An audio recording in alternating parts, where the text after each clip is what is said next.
thanks so much for being here. My name is Kat and I make houseplant videos here on Good and Planty. Today we are doing a Q&A full of questions that you all asked me on Instagram. So if you asked a question, thank you so much. If you don't follow me, follow me. I did ask these questions maybe like 2 or 3 months ago, but I just haven't gotten around to answering them or feeling like talking about myself. But today I'm feeling a little wild, so we're gonna get into it. I have some Planty questions, some juicy personal questions, and we're just gonna breeze right through them. I'm gonna sit over here so I can pop the questions over there. I have to scroll so far back to find these questions.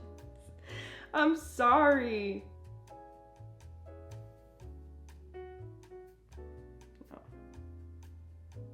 What is your current dream plant or your #1 plant on your wish list? If you watched my recent video, you know it is the Syngonium Godzilla. I think it is one of the coolest plants in existence right now. I am obsessed, and the next time I have the opportunity to get one, I am really hoping that I can. This is such an interesting plant. I love her. Would you ever get the philodendron pink princess?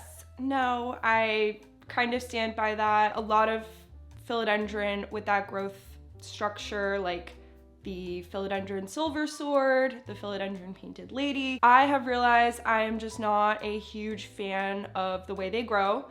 I love their foliage, really gorgeous stuff, but once you propagate them, they get really gnarly and they're cool and fun, but I just don't think that that's really what I'm into right now. Cats or dogs? Dogs. No question about it. Things other plant YouTubers do that you find annoying? Oh my God. What a little juicy question. I have to think about that. What do I think is annoying?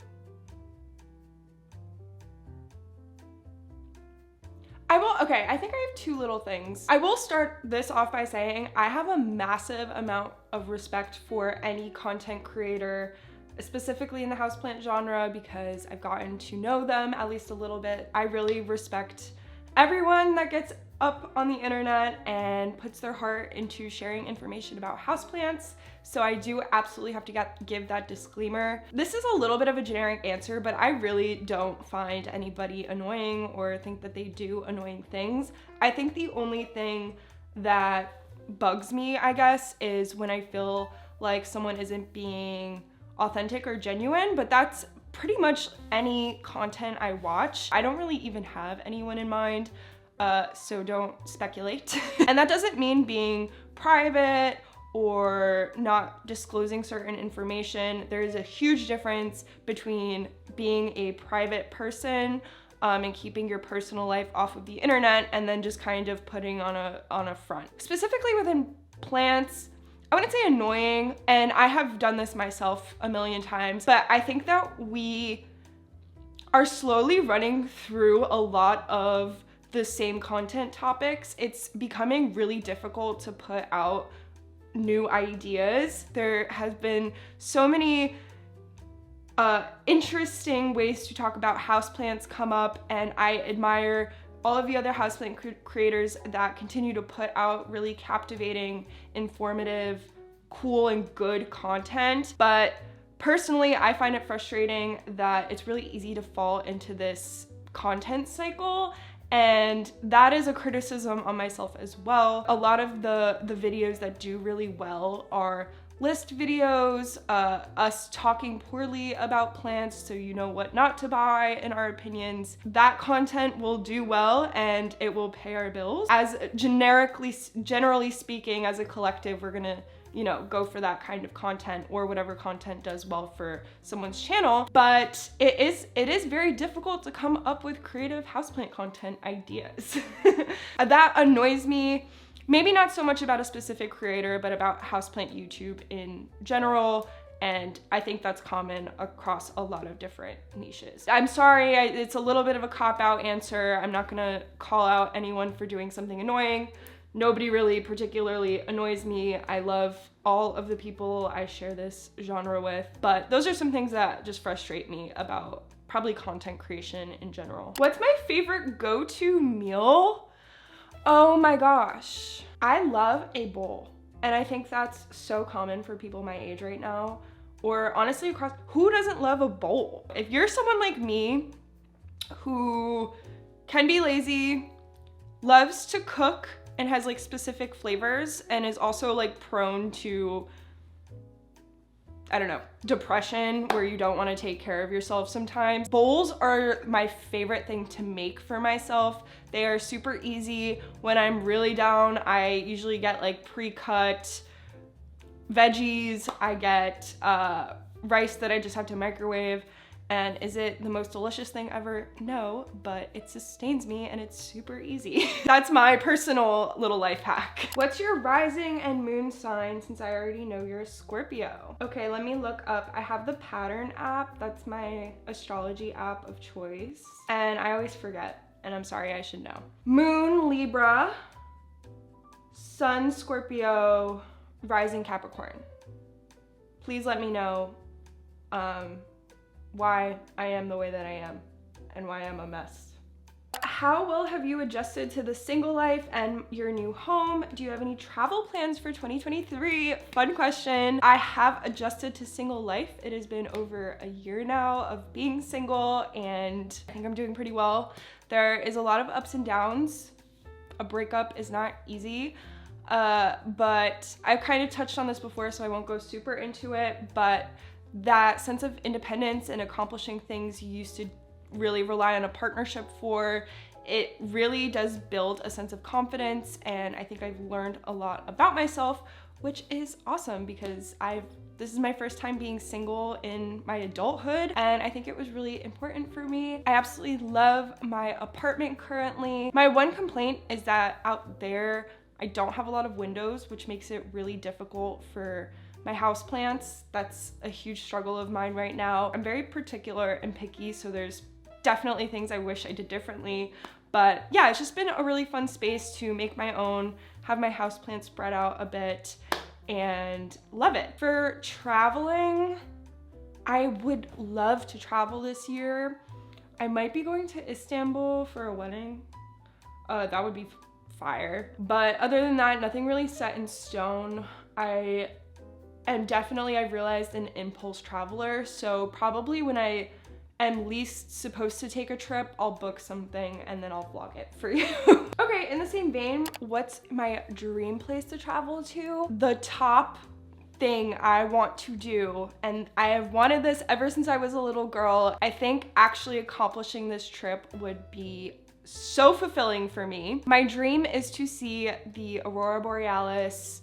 I have done some research on where I should go to see them, so I haven't nailed anything down yet, but that is a huge, huge goal of mine before I turn 30. I don't know if I will be doing it by myself, but one of the hardest things I've found looking into this is that it's usually couples or a group of people, but I might do it as a solo trip.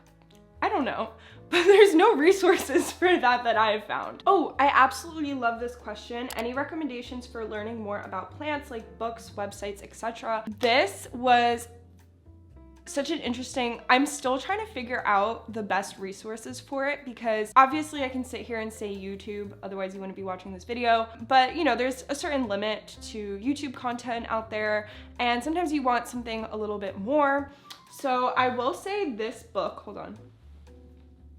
This book, Botany for Gardeners by Brian Capon, is a really good book. This, I was reading reviews on it before I bought it, and it's actually used as part of a intro course for a lot of horticulture classes in college and stuff. So it's very, very interesting. It's very scientific. So it's not like an easy, fun read, but there's like a lot of pictures. You learn a lot about leaf shapes, the structure of plants, why some plants are the way that they are.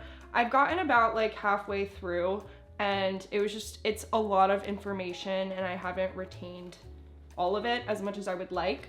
But I definitely recommend this just for like learning some basic science around horticulture and botany.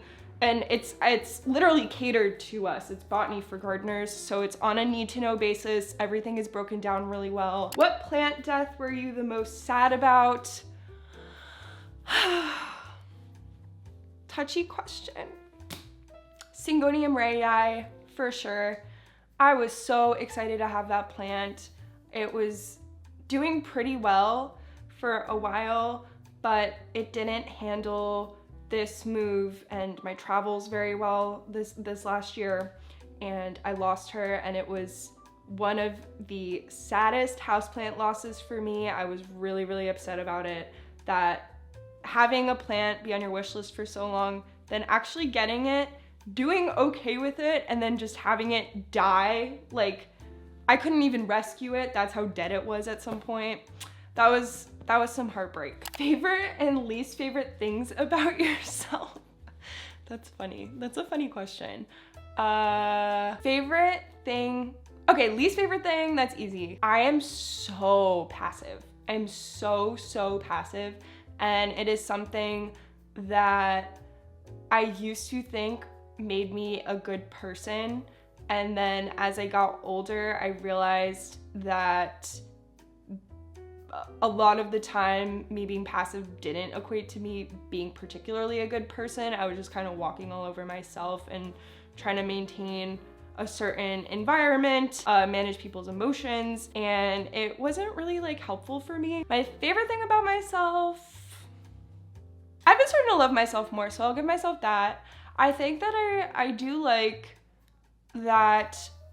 It's so hard because this goes with the passive thing, but I do like that I genuinely think that I try to be a good person, and it's not that good people don't make mistakes, because we do, but I do try my hardest to like contribute goodness into the world, into my personal life, into my interactions with people. And I'm by no means a perfect person, but I can say with my full chest that I do try to like live through my morals. Might have been deeper than you wanted, but there you go. Favorite genus and least favorite genus.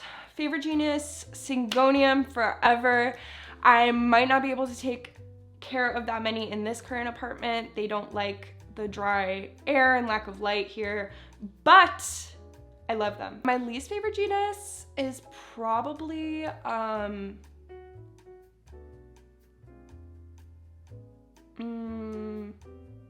gonna say Calathea.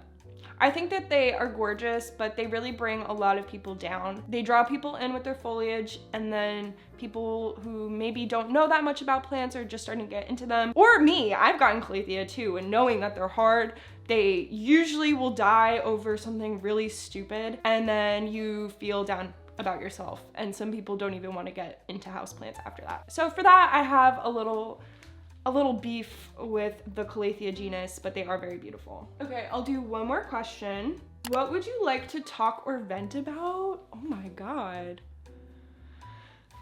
This is so open-ended. I'll say this.